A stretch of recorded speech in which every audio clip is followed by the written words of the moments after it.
lot about ourselves by how we respond to bad news. Today on Truth for Life, we'll see how Nehemiah reacted when he got bad news about Jerusalem, news that was not what he'd hoped for. So what does his reaction reveal about his character, about his priorities? Alistair Begg is teaching a message titled From Failure to Success.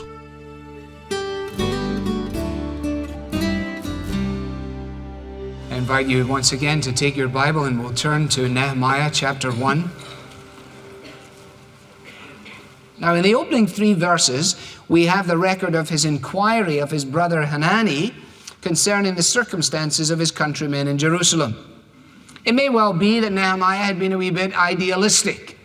After all, he knew that a party had already gone by, recorded in the first 6 chapters of the book of Ezra, who had gone up to Jerusalem, and they were beginning the restructuring of the temple area, particularly the sacrificial system. And word of that had filtered back to those who remained in exile.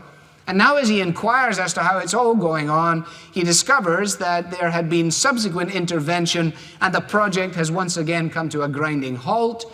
And in halting, as with every other work, it does not simply sit stationary or idle, but it begins to disintegrate. For it is either going forward or it is going back, but it certainly isn't staying still. And so the word is that the circumstances can be described in terms of, and you'll note the words here in verse 3, trouble, disgrace, broken, burned. And to whatever degree Nehemiah was marked by idealism, this report gives him a fairly large dose of realism. While he may have hoped to hear news of the secrets of the success back in Jerusalem, he is reminded of the facts of their failure. And where we pick it up in the 4th verse this morning is just at the point where we're about to observe the reaction of Nehemiah to this news. And what we'll do is we will note his reaction and then his counteraction, and then just look as we anticipate Nehemiah going into action. Reaction. We always teach our children, we try to teach ourselves that we are responsible for our reactions, right? That we cannot control the actions of other people. They cut us off in traffic, we're the ones who react. They're unkind to us at parties, we're the ones who react. We don't get what we think we deserve, we're the ones who react. And indeed, that principle is so right that we reveal a tremendous amount about ourselves in the way in which we react to any given set of circumstances. And no less is this true in relationship to Nehemiah as he responds to the information that he has received. It's vitally important that we are clear concerning this, especially as it relates to the responsibility of leadership. None of us lives to ourselves, none of us dies to ourselves. The way in which we react to circumstances impinges upon the people around us, whoever they may be, my wife, my husband, my girlfriend, my kids, my teacher, whatever it is. And especially so if we're placed in a position of leadership.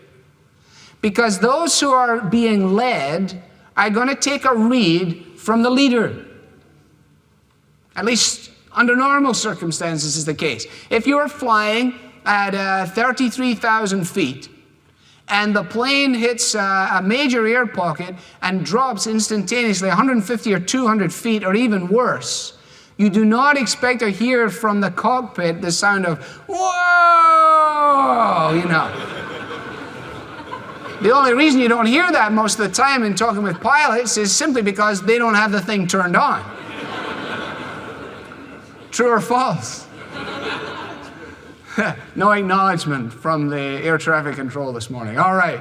But the fact of the matter is we love to hear those deep tones of the voice saying, ladies and gentlemen, everything is absolutely wonderful, you know. And you go, oh, that's good, you know, because I was beginning to wonder there for a moment. You don't want the kind of reaction that instills fear on the part of those who are under the care of leadership. And in the same way, in the record of biblical history, the response of leadership to circumstances determined the way in which the people of God moved. It's true of nations. It's true of churches. Certainly true of the history of the people of God. Let me illustrate it for you back in the book of Numbers. If you take a moment and turn back, Genesis, Exodus, Leviticus, Numbers, the fourth book of the Old Testament. You got this wonderful record there of Moses being told by the Lord to send up a group of spies into the land of Canaan.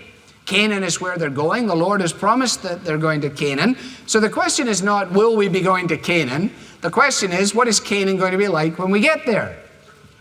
They didn't have the responsibility to determine whether they were going or not. They were just up there to do a reconnaissance mission.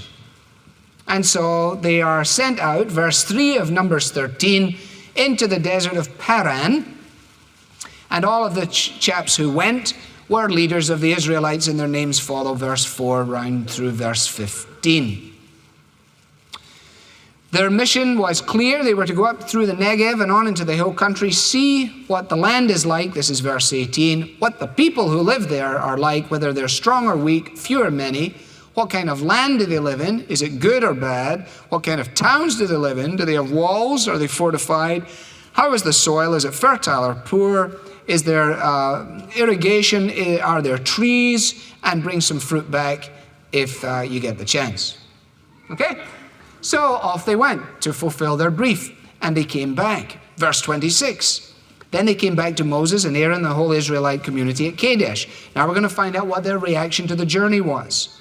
And there they reported to them and to the whole assembly, so that there's not a sense where they are in a tent, as it were, at the level of leadership, but the whole assembly is hearing the news of the report. Therefore, the way in which they are about to react is going to have an impact on all the people who are gathered. And so they gave Moses this account. We went into the land to which you sent us, and it does flow with milk and honey! Exclamation mark. Here is its fruit. So far, so good. But, and you'll notice there is a but here, verse 28, but. And then they launch into a very negative statement concerning the potential of living in this country. And their reaction is not solid. It's certainly not positive, and it's going to impact the people, as we're about to see. Caleb, in contrast, reacts to the reaction. And in reacting to the reaction, we're told he silenced the people, verse 30, before Moses, and he said, we should go up and take possession of the land, for we can certainly do it.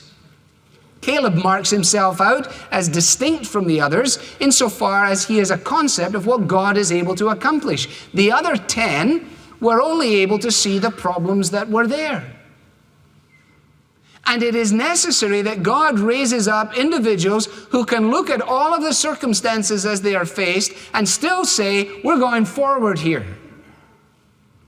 Now, the 10 people who don't like that idea get ticked, because they start to say, who does Caleb think he is? Who does Joshua think he is? After all, there were 12 of us went up. We haven't all had a chance to give our report. We're only on report number 4. Caleb sticks his big foot in it and says, hey, chill out, we can do it.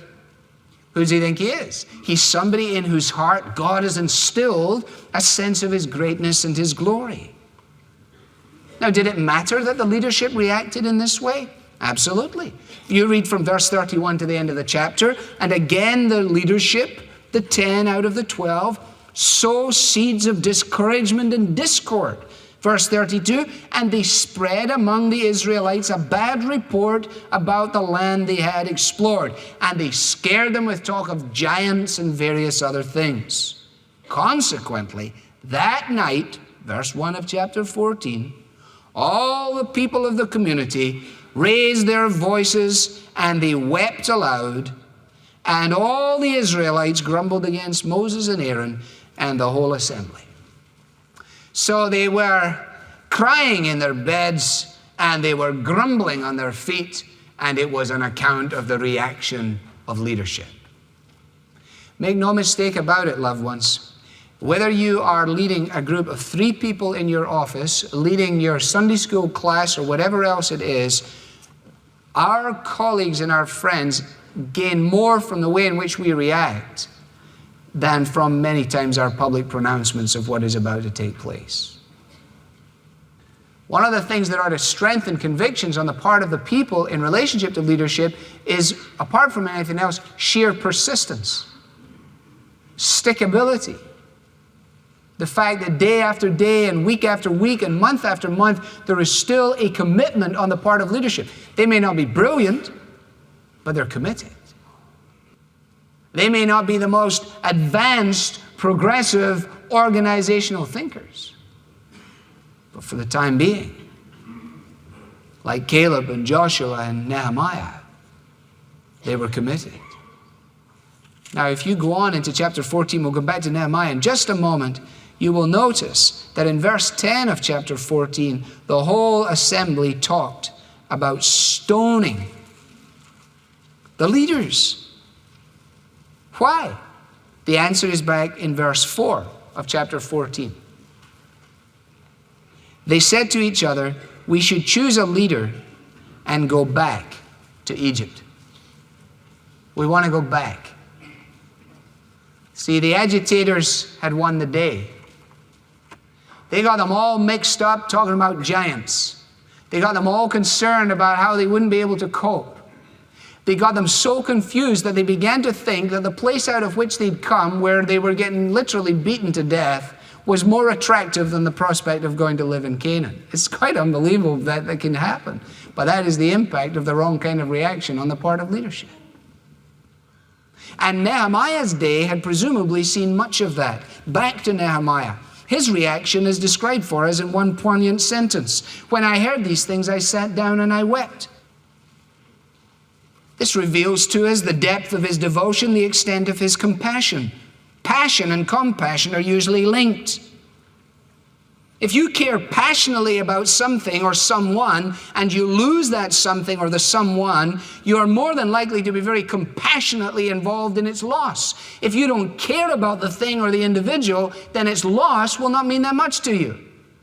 If you have 15 pens and you lose one pen out of 15 and they're all the same, you lost a pen, there are 14 more. But if you have a pen that was given to you 25 years ago by your mother or your great uncle or something that is very significant, then your reaction to its loss will be directly related to the passion with which you cared for that thing. So when you get superficial responses to great predicaments confronting the people of God, by our reaction we reveal just the depth of our understanding. And that's why we need people like Nehemiah to respond in such a way that we say, you know what? He's right. You see, Nehemiah wasn't concerned about architecture primarily. It's not that he was a builder and he didn't like to see things messy, but rather that the mess of the broken down walls in Jerusalem was indicative of the beleaguered situation in relationship to God's glory. He wasn't a professional mourner. He genuinely cared. And he expresses it here. The desolation of the people of God makes him cry. Do tears come easily to you? Are you a crier? Would you cry when you watch Anne of Green Gables? Would you cry at old James Stewart movies? Or are you of the stiff upper lip brigade? You don't cry about much. You don't cry about funerals. You don't cry when you see dogs run over in the street. You just don't cry. Okay, well, whether you cry a lot or you don't cry much, whether you're a natural tearjerker or not, let me ask you the question that I asked myself this week. Apart from the natural reaction to circumstances that may pain us in our lives, when, if ever, did we sit down and weep out of a spiritual concern for God's glory? Now, this is a realistic question. When, if ever, did we find ourselves reduced to tears because of the predicament facing the church of God and the work of God? Well, we've read about it. We've read about it in biblical history. We know that Paul was moved in this way. We know that Christ certainly was. We've read in missionary biographies of others who did. We have heard that Spurgeon preached through tears. We have listened to the cries of others. But how about us? Sunday afternoons, my father used to play these horrible, well, I shouldn't say horrible, he played these dreadful long-playing records in our house in Scotland. we had one of those newfangled, wonderful stereos that had that prong that stuck up further than for the 45 RPM single, so that you could load these babies on. You could get, I think you could get 6 on, a bit like a contemporary CD changer. And so Sunday afternoons he would drag these puppies out, unbelievable groups like the Crystal River Boys and names that are just unimaginable, with music that was even worse than the names. And then he got really hip at one point and got into Jim Reeves and a gospel album by Jim Reeves. And he never ever heard the things. That was what galled me. He would fall asleep within about 3 tracks. And he would stay asleep as long as the music played. If you ever turned it off, he woke up instantaneously. So you were stuck with it. And so I know all these words off by heart. And they would, just when you thought it was over, another one would drop down and start up again. It's like a nightmare. But anyway, there was a song by Jim Reeves. It said, how long has it been since you talked with the Lord and told him your heart's hidden secrets? How long since you prayed? How long since you stayed on your knees till the dawn broke through? I used to think about it then, and I thought about it again this week in relationship to prayer, in relationship to reaction. I think it's fairly safe to say that there never will be a revival amongst the people of God without tears. There never has been, and there never will be. They can't be the tears of human ingenuity or external manufacture. They've got to be God-created tears. Therefore, we actually need to pray that God would make us cry about the right things if he's going to make us do the right kind of things in response to the cries of our hearts. So let me ask you again. When, if ever, have you wept for God and for his glory? When, if ever, have we wept for our friends who are lost without Christ? When have we realistically wept for the unbelievable perplexity of the nation in which we live, where it is increasingly impossible even to watch television commercials, let alone programs, without the invasion of the private moral purity of our children and beyond? Now, we can get up on our hind legs and shout about it, but does it make us cry? Does it make us cry out to God?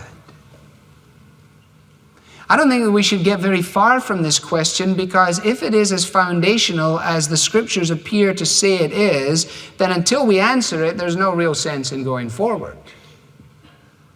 Somebody listening to George Whitefield preach on one occasion heard him preach on John 3:16 on the Monday night.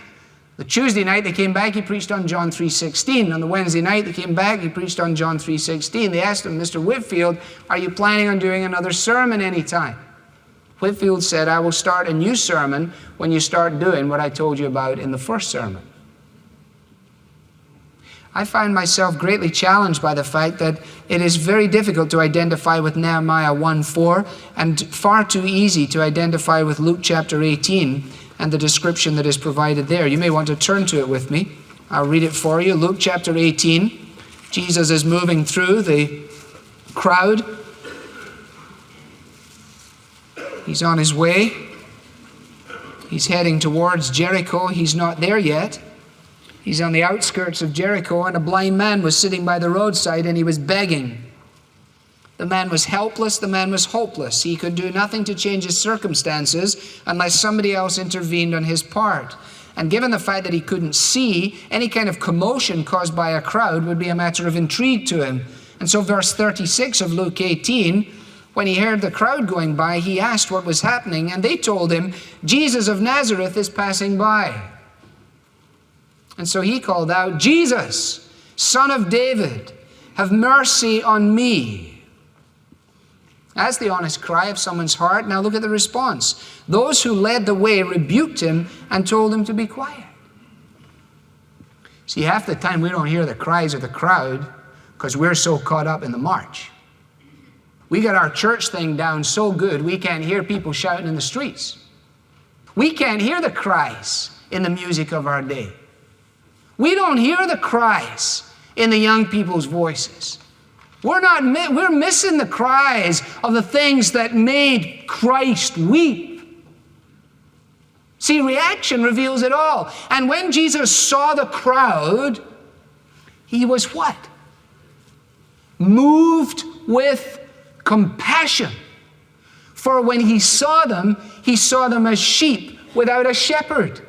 He saw them in need of that which he came to provide. He didn't just simply see a crowd. And when the people in Jerusalem who'd been living there all that time looked at the walls, all they saw were walls. Hey, what's going on in Jerusalem? How are the walls doing? Oh, man, they're all falling down. Picture the scene. They've all broken down. Weeds have begun to grow up in them. Part of them have actually started to form lawns in them. If you go to ruins in Britain, go to the bust-up castle in Carlisle in between Scotland and England, you can have a wonderful picnic there on those broken down walls. And the walls have been broken for so long that they're all filled in with grass and with shrubbery, and they actually started to plant flowers in them. And what they were saying was, they're broken and they're broken for good, so we may as well join it. And the people had grown accustomed to it. But when Nehemiah heard about it, he hadn't even saw it yet, he started to cry. I'm not trying to lay a guilt trip on you or induce a guilt trip in myself, but I can't get past the question. How much of the spirit of Nehemiah is in me for the glory of God and for his purposes, and how much of the spirit of the guys that led the charge at the beginning of Luke 18 pervades my heart? And what about our church? What about our church? Do you think that we exist simply to listen to sermons? Gather in groups to study the Bible, scratch each other's backs, and turn ours all into wonderful little families? Did God put you on the face of the earth to become a good dad? The reaction reveals the heart.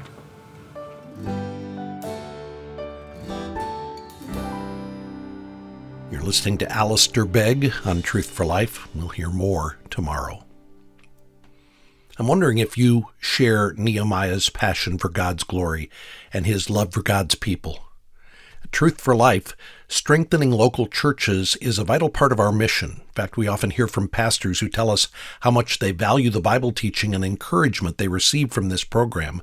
So as you give a donation to Truth for Life, keep in mind you are helping to encourage local church pastors. And today, when you make a donation, we want to say thank you by offering what we think is an excellent video, a documentary titled Revival, the Work of God. This will take you on an engaging journey through church history. The film explores periods of great awakening, beginning all the way back at Pentecost and up through modern day. As you watch this documentary, you'll learn about men and women who sacrificed their lives for the sake of the gospel. Pastors and historians like Sinclair Ferguson, Joel Beakey, and Steve Lawson will lead you on this encouraging look at how God works through his people to revive his church in times of spiritual darkness. The film is perfect to watch with your family or your Bible study. You can watch it on a DVD or there's a streaming option. The streaming option contains bonus material, including a conference session with Ian Murray presenting lessons on revival. Request the Revival documentary when you make a donation to Truth for Life today, and keep in mind your financial support goes directly to the production and distribution of this daily program and toward making all of Alistair's online teaching entirely free to access and share. You can give a one-time gift at truthforlife.org/donate, or you can arrange an automatic monthly donation when you visit truthforlife.org/truthpartner. I'm Bob Lepine. When Nehemiah heard about Jerusalem's ruin, he mourned, but he didn't get stuck there. Tomorrow we'll see the crucial steps he needed to take before he took any action. The Bible teaching of Alistair Begg is furnished by Truth for Life, where the learning is for living.